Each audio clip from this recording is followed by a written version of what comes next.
બનાસકાંઠા જિલ્લામાં ચોમાસાની શરૂઆતમાં જ ખેડૂતો પર સંકટના વાદળો ઘેરાયા છે। અલ નીનોની અસરને કારણે વરસાદ ખેંચાતા ખેડૂતો ભારે ચિંતામાં મુકાયા છે। જિલ્લાના જીવાદોરી સમાન દાંતીવાડા અને મુક્તેશ્વર ડેમમાં પાણીનું સ્તર ભયજનક સપાટીએ પહોંચી ગયો છે। જળાશયોમાં પાણીની આવક ન થતા તળિયા છાટક જેવી સ્થિતિ સર્જાઈ છે। પરિણામે સિંચાઈ માટે જરૂરી પાણીની ઉપલબ્ધતા અંગે ખેડૂતોમાં ભારે ચિંતા વ્યાપી છે। જો આગામી દિવસોમાં સારો વરસાદ નહીં પડે તો શિયાળુ અને ઉનાળુ પાકને પણ નુકસાન થવાની ભીતિ સેવવામાં આવી છે।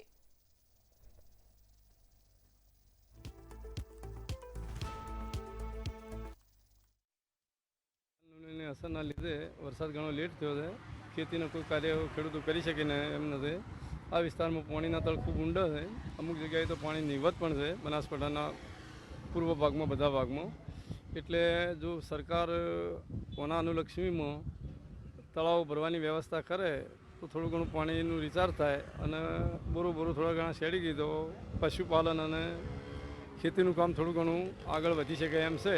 માટે સરકારને વિનંતી કે આ વિષય ઉપર થોડું વિચારી અને તળાવ ભરવાની તજવીજ કરે। ઉત્તર ગુજરાતની અંદર પાણીના તળ બનાસકાંઠાની અંદર ઊંડા છે, બરાબર 600 થી 700 ફૂટથી નીચું પાણી આવતું નથી। મોટી મોટરો ચલાવવી પડે છે, બરાબર। મોટી મોટરો ચલાવવાથી ખેડૂતોનું મોટું નુકસાન છે।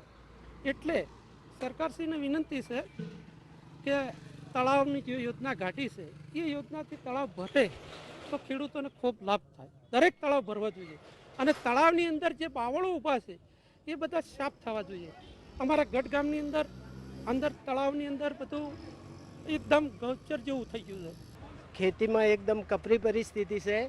વરસાદ ના આવવાના કારણે ખેડૂતને કોઈ વાવેતર થયું નથી અને સરકારની ખોટી નીતિના કારણે તળાવમાં પાણી આપતા નથી। તળાવમાં પાણી આપતા ખેડૂતોને ખેતી થાય।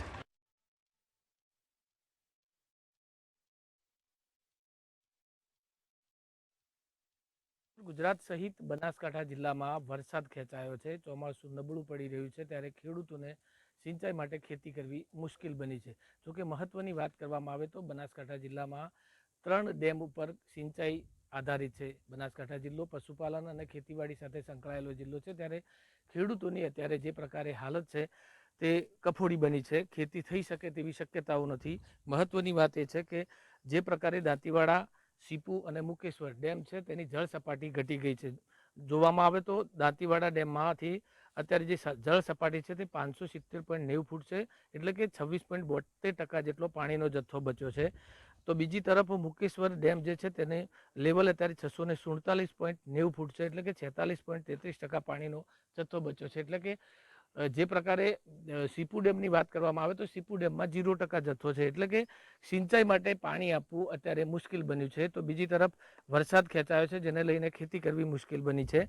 ત્યારે મહત્વની વાત એ છે કે જે પ્રકારે ખેડૂતો અત્યારે ખેતી વિહોણા બેઠા છે તેમને પશુપાલન અને ખેતી કરવી મુશ્કેલ બની છે। જોકે સરકાર દ્વારા પાણી મામલે કોઈ વ્યવસ્થા થઈ શકે તેવી પરિસ્થિતિ બનાસકાંઠા જિલ્લામાં નથી। ત્યારે અત્યારે તો જે પ્રકારે ખેડૂતો છે તે ખેડૂતો કુદરત ઉપર અત્યારે ભરોસો રાખીને બેઠા છે અને કુદરત પાસે વરસાદની માંગ કરી રહ્યા છે।